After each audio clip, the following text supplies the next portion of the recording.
ವೀಕ್ಷಕರೇ, ನಿಮಗೆಲ್ಲ ಮತ್ತೊಮ್ಮೆ ಮಗದೊಮ್ಮೆ ಸುಸ್ವಾಗತ ನಂದಿ ಬೆಟ್ಟಕ್ಕೆ. ಬೆಂಗಳೂರಿನ ಹತ್ತಿರವಿರುವಂತಹ ನಂದಿ ಬೆಟ್ಟ ಅತ್ಯಂತ ಪ್ರಸಿದ್ಧವಾದಂತಹ ಗಿರಿಧಾಮ.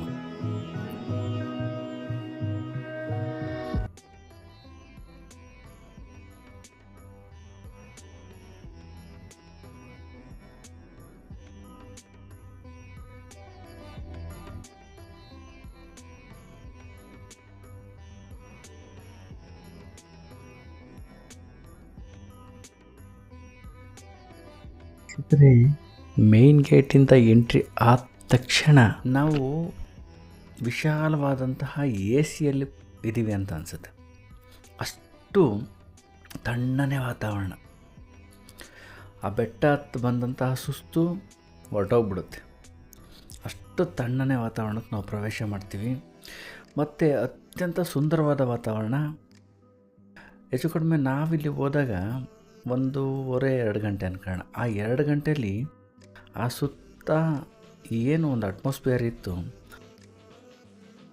ಬೆಳಗಿನ 7:30-8 ಗಂಟೆಯಲ್ಲಿ ಏನಿರುತ್ತೆ, ಚಳಿಗಾಲದಲ್ಲಿ ಆ ರೀತಿ ಇತ್ತು. ಅದ್ಭುತ. ನಾವು ವರ್ಣಿಸಲಿಕ್ಕಾಗಲ್ಲ, ಅದನ್ನು ಅನುಭವಿಸ್ಬೇಕು. ಇದು ಅಮೃತ ಪುಷ್ಕರಣಿ. ಸುಮಾರು 16-17ನೇ ಶತಮಾನದಲ್ಲಿ ನಿರ್ಮಿಸಿದ್ದಾರೆ ಅನ್ನೋದು ಒಂದು ಇತಿಹಾಸ.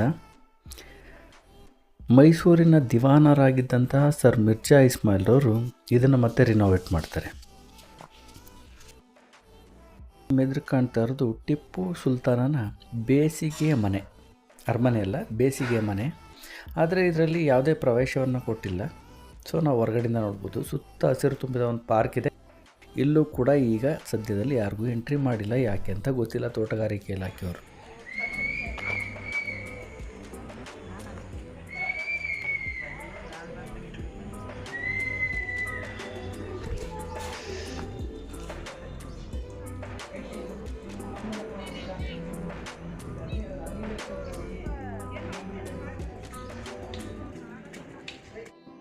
ಈ ಟಿಪ್ಪು ಸುಲ್ತಾನ್ನ ಮನೆಯಿಂದ ಹೊರಗೆ ಬಂದರೆ ನಮಗೆ ಕಾಣುವಂಥ ಈ ಮೆಟ್ಟಿಲು ಮಾರ್ಗ ನಂದಿ ಬೆಟ್ಟಕ್ಕೆ ಹತ್ತಿ ಬರುವ ಮೆಟ್ಟಿಲು ಮಾರ್ಗ.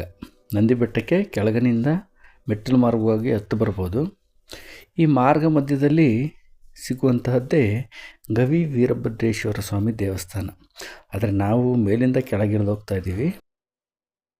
ಇನ್ನೊಂದು ವಿಶೇಷ ಏನು ಅಂದರೆ, ನಂದಿ ಬೆಟ್ಟದಲ್ಲಿ ಸುತ್ತ ಬೆಟ್ಟಗಳೇ ಕಾಣೋದು.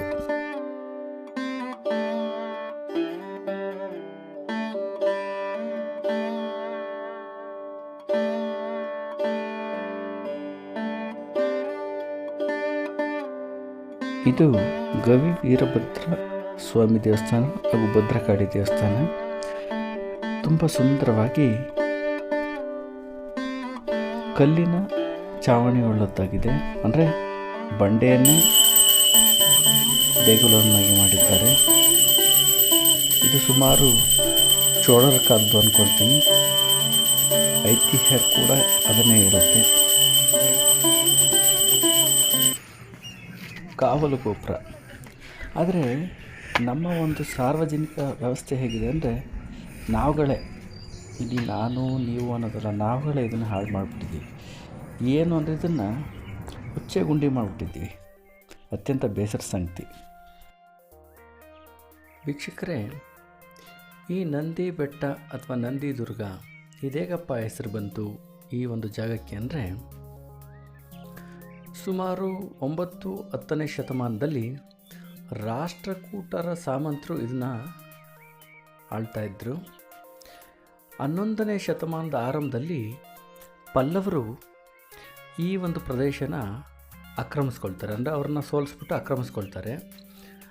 ಆ ಆಕ್ರಮಿಸ್ಕೊಂಡಂಥವರು ಈ ಬೆಟ್ಟದ ಮೇಲೆ ನಲ್ಲಿಕಾಯಿ ಬಸವಣ್ಣನನ್ನು ಕೆತ್ತುತ್ತಾರೆ. ಸೊ ಶಿವನ ವಾಹನವಾದಂಥ ನಂದಿಯನ್ನು ಅಲ್ಲಿ ಕೆತ್ತದ್ರಿಂದ ಇದಕ್ಕೆ ನಂದಿ ದುರ್ಗ ಅಂತ ಕರೀಲಿಕ್ಕೆ ಶುರು ಮಾಡ್ತಾರೆ.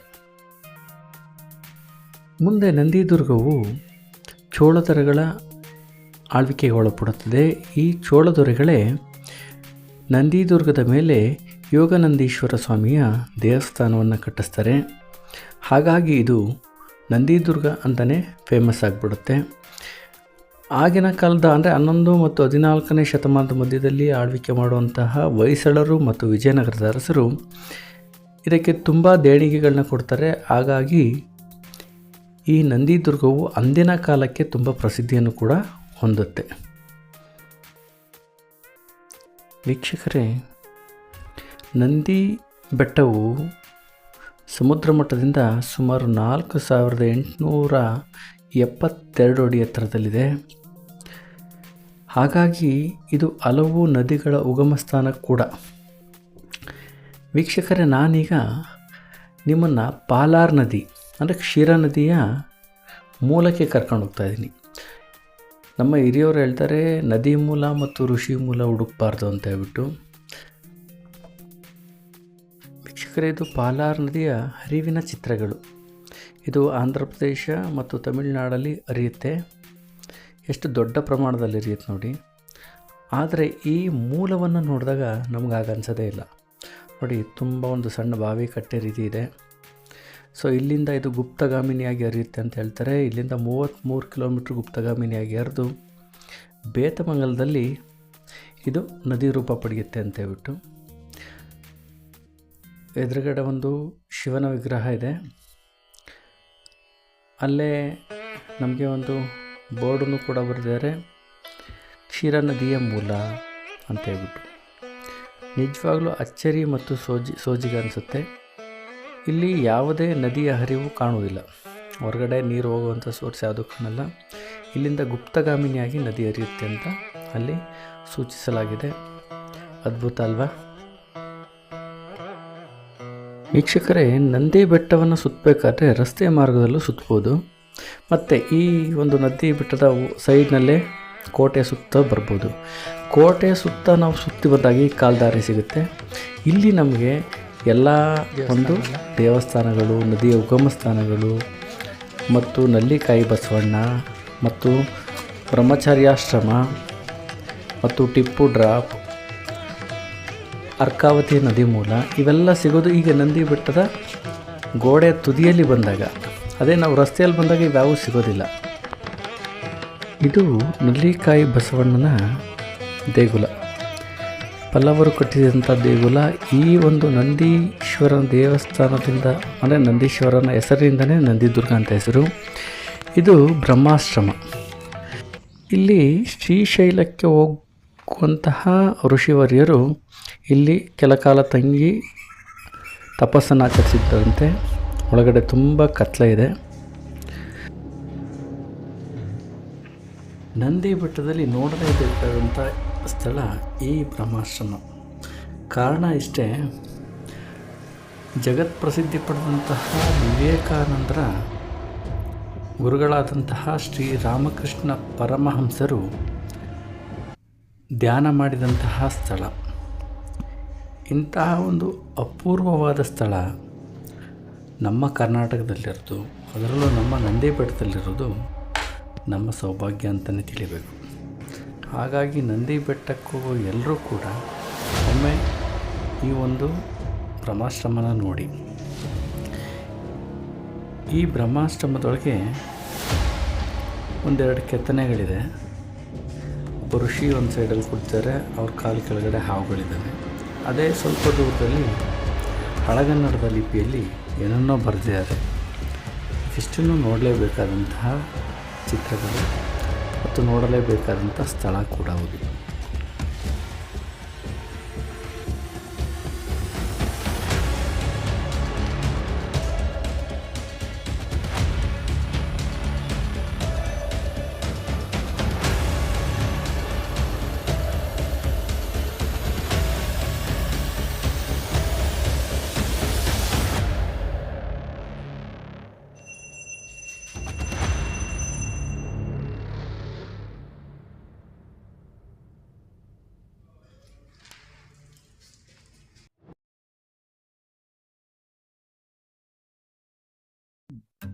ಇದು ಟಾಪ್ ವ್ಯೂ ಪಾಯಿಂಟ್. ಸೂರ್ಯ ಉದಯಿಸುವ ಕ್ಷಣದ ವೀಕ್ಷಣೆಗೆ ಅಂತ ಮಾಡಿರುವಂಥದ್ದು. ಆದರೆ ಇಲ್ಲಿ ಯಾವಾಗ ಬೇಕಾದ್ರೂ ವೀಕ್ಷಣೆ ಮಾಡ್ಬೋದು. ಅತ್ಯಂತ ಸೂಪರ್ಬಾದ ಸೀನರಿ ಕಾಣುತ್ತೆ ನೋಡಿ. ಕೆಳಗೆಲ್ಲ ಹಚ್ಚ ಹಸಿರು, ದೂರದವರೆಗೂ ಕಾಣುವಂತಹ ವಿಶಾಲವಾದಂತಹ ನೋಟ.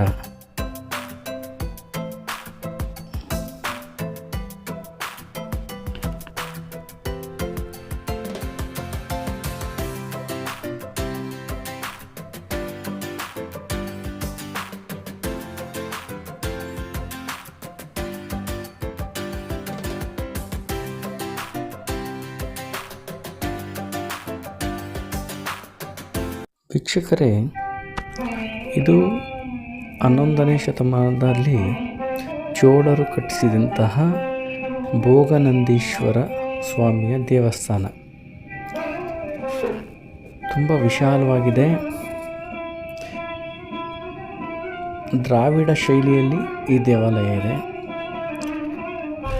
ಸೊ 11ನೇ ಶತಮಾನದಲ್ಲಿ ಅವರು ಕಟ್ಟಿಸಿದ ನಂತರ, ಅಂದರೆ ಆಳ್ವಿಕೆಯ ನಂತರ, ಇದು ವಿಜಯನಗರದ ಅರಸರು ಮತ್ತು ಹೊಯ್ಸಳರ ಅರಸರುಗಳು ಈ ದೇವಸ್ಥಾನದ ಏಳಿಗೆಗೆ ತುಂಬ ಸೌಕರ್ಯಗಳನ್ನ ಒದಗಿಸಿದ್ದಾರೆ. ಹಾಗಾಗಿ ಆ ಒಂದು ಕಾಲದಲ್ಲೇ ಸಾವಿರ ವರ್ಷಗಳ ಹಿಂದಿನ ಕಾಲದಲ್ಲೇ ಇದು ಅತ್ಯಂತ ಪ್ರಸಿದ್ಧಿಯನ್ನು ಪಡೆದಂತಹ ದೇವಾಲಯ. ಬೆಟ್ಟದ ಕೆಳಗಡೆ ನಂದಿ ಗ್ರಾಮದಲ್ಲಿ ಯೋಗಾನಂದೀಶ್ವರ ಸ್ವಾಮಿ ದೇವಸ್ಥಾನ ಇದ್ದರೆ, ಇಲ್ಲಿ ಭೋಗನಂದೀಶ್ವರ ಸ್ವಾಮಿ ದೇವಸ್ಥಾನ ಇದೆ ನೋಡಿ. ಈ ಕಲ್ಲಿನ ಮೇಲೆ ಆ ದೇವಸ್ಥಾನ ಕಟ್ಟಲು ಕಾರಣೀಭೂತರಾದವರಂತಹ ಹೆಸರುಗಳನ್ನು ಕೂಡ ಉಲ್ಲೇಖಿಸಿದ್ದಾರೆ. ವೀಕ್ಷಕರೇ, ಒಳಗಡೆ ದೇವರನ್ನ ತೋರಿಸೋಕ್ಕೆ ಅನುಮತಿ ಇಲ್ಲ, ಹಾಗಾಗಿ ತೋರಿಸಿಲ್ಲ, ಕ್ಷಮೆ ಇರಲಿ.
ನಂದಿ ಬೆಟ್ಟದ ಅತ್ಯಂತ ರೋಚಕತೆ ಇರುವಂತಹ ಜಾಗ ಈ ಒಂದು ಜಾಗ.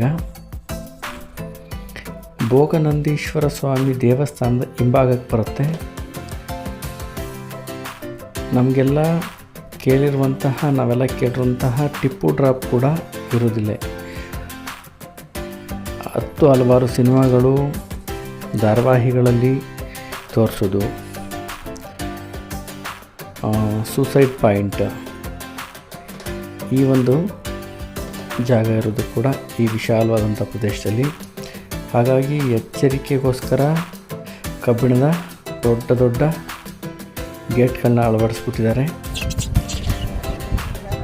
ನೋಡಿ, ಎಷ್ಟು ಆಳದಲ್ಲಿದೆ. ಟಿಪ್ಪು ಡ್ರಾಪ್ ಕೂಡ ಇಲ್ಲೇ ಇರೋದು. ಅತ್ಯಂತ ಜನಸಂದಣಿ ಕಂಡುಬರುವಂತಹ ಜಾಗ ಕೂಡ ನಂದಿ ಬೆಟ್ಟದಲ್ಲಿ ಇದೇ ಜಾಗ. ನೋಡಿ ಹೇಗಿದೆ, ಎಷ್ಟು ಎತ್ತರವಾಗಿ ಕಾಣುತ್ತಲ್ವ. ನೋಡಿ, ನಾನು ಟಿಪ್ಪು ಡ್ರಾಪ್ ಬಳಿಯಿಂದ ಈ ಒಂದು ವಿಡಿಯೋ ಮಾಡಿದ್ದೀನಿ. ಹೇಗೆ ಕಾಣುತ್ತೆ ನೋಡಿ ಈ ಜಾಗ. ಕೆಳಗಡೆ ಆ ಕಡಿದಾದ ತಿರುವು ರಸ್ತೆಗಳು ಇಲ್ಲಿ ಕಾಣಿಸ್ತಾರೆ.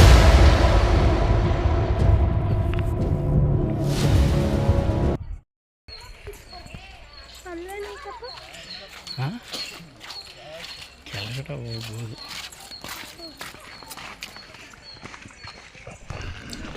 ವೀಕ್ಷಕರೇ, ನಂದಿ ಬೆಟ್ಟದಲ್ಲಿರುವಂತಹ ಇನ್ನೊಂದು ನದಿಯ ಮೂಲ ಅರ್ಕಾವತಿ ನದಿ. ಈ ಬೆಂಗಳೂರಿಗರೆಲ್ಲರಿಗೂ ಅತ್ಯಂತ ಚಿರಪರಿಚಿತ ಈ ಅರ್ಕಾವತಿ ನದಿ. ಏಕೆಂದರೆ ಈಗ 80ರ ದಶಕದಲ್ಲಿ ತಿಪ್ಪಗೊಂಡನಹಳ್ಳಿಯ ಬಳಿ ಇರುವಂತಹ ಜಲಾಶಯದಿಂದ ಬೆಂಗಳೂರಿಗೆ ನೀರಿನ ಸಪ್ಲೈ ಆಗ್ತಾಯಿತ್ತು. ಈಗದು ನಿಂತೋಗಿದೆ. ಈಗ ಕಾವೇರಿ ನದಿಯಿಂದ ಸಪ್ಲೈ ಆಗ್ತಾಯಿದೆ. ಆದರೆ ಅಂದು ಬೆಂಗಳೂರಿಗರು ಕುಡಿಯುತ್ತಿದ್ದ ಮತ್ತು ಬಳಸುತ್ತಿದ್ದಂತಹ ನೀರು ಈ ಅರ್ಕಾವತಿ ನದಿ. ಈ ಅರ್ಕಾವತಿ ನದಿಯ ಉಗಮ ಸ್ಥಾನ ನೋಡಿ. ಇದು ಅತ್ಯಂತ ಸ್ವಚ್ಛ ಹಾಗೂ ಸುಂದರವಾದಂತಹ ನದಿಯ ಉಗಮ ಸ್ಥಾನ.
ವೀಕ್ಷಕರೇ, 10 ಹಲವು ವೈಶಿಷ್ಟ್ಯಗಳನ್ನು ಉಳ್ಳಂತಹ ನಂದಿ ಬೆಟ್ಟ ಪ್ರಕೃತಿಯ ರಮಣೀಯ ತಾಣ. ಅತ್ಯಂತ ತಣ್ಣನೆಯ ವಾತಾವರಣವಿರುವಂತಹ ಗಿರಿಧಾಮ ಕೂಡ ಇದು. ನಂದಿ ಬೆಟ್ಟಕ್ಕೆ ನಿಯರೆಸ್ಟ್ ಪ್ಲೇಸ್ ಬಂದು ಚಿಕ್ಕಬಳ್ಳಾಪುರ ಮತ್ತು ದೊಡ್ಡಬಳ್ಳಾಪುರ. ಸ್ವಂತ ವೆಹಿಕಲ್ ಇದ್ದವರು ನೇರವಾಗಿ ನಂದಿ ಬೆಟ್ಟಕ್ಕೆ ಚಿಕ್ಕಬಳ್ಳಾಪುರದ ಮೂಲಕ ಅಥವಾ ದೊಡ್ಡಬಳ್ಳಾಪುರದ ಮೂಲಕ ಬಂದುಬಿಡ್ಬೋದು. ಇಲ್ಲದವರಿಗೆ ಚಿಕ್ಕಬಳ್ಳಾಪುರದಿಂದ ಮತ್ತು ಬೆಂಗಳೂರಿನ ಮೆಜೆಸ್ಟಿಕ್ಕಿಂತ ನೇರವಾದಂತಹ ಬಸ್ ಸೌಲಭ್ಯ ಇದೆ. ಅದನ್ನು ಡಿಸ್ಕ್ರಿಪ್ಷನ್ ಬಾಕ್ಸ್ನಲ್ಲಿ ಮೆನ್ಷನ್ ಮಾಡಿರ್ತೀನಿ, ನೋಡಿ. ಪಾರ್ಕಿಂಗ್ ಶುಲ್ಕ ಎಕ್ಸ್ಟ್ರಾ ಇರುತ್ತೆ ಮತ್ತು ಎಂಟ್ರೆನ್ಸ್ ಫೀಸು 20 ರೂಪಾಯಿ ತಗೊಳ್ತಾರೆ. ಅತ್ಯಂತ ಆಹ್ಲಾದಕರ ವಾತಾವರಣ, ಒಂದು ದಿನದ ಪ್ರವಾಸಕ್ಕೆ ಹೇಳಿ ಮಾಡಿಸಿದಂತಹ ತಾಣ ಕೂಡ ಹೌದು. ವಿಡಿಯೋ ನೋಡಿದಂತಹ ನಿಮ್ಮೆಲ್ಲರಿಗೂ ನನ್ನ ಅನಂತ ಧನ್ಯವಾದಗಳನ್ನ ಹೇಳ್ತೀನಿ. ನಮಸ್ಕಾರ.